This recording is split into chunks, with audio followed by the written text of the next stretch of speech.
بحث دعا هست. چقدر بحث مهم است.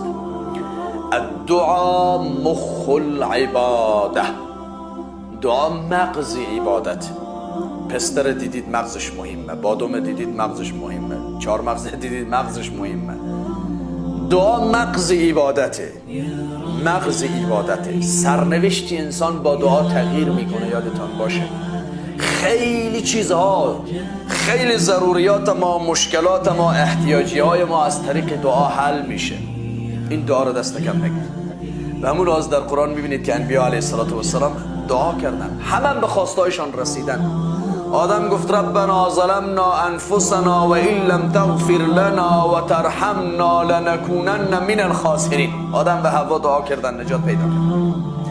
یونس در قعر دریا، در 3 ظلمات که قرآن میگه 3 ظلمات، تاریکی شب، تاریکی بحر، تاریکی شکم نهنگ، گفت لا اله الا انت سبحانك انی کنت من الظالمین. نجات پیدا کرد.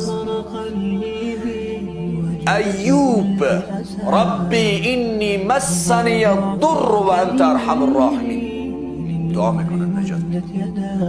ابراهیم علیه السلام خواسته ای داره، ربی هب لی من الصالحین. دعای فرزند، خدا بدش فرزند. زکریا خواسته ای داره، ربنا هب لنا من لدنک ذریة طیبة انک سمیع الدعا. اجابت میشه، خواستش میرسه.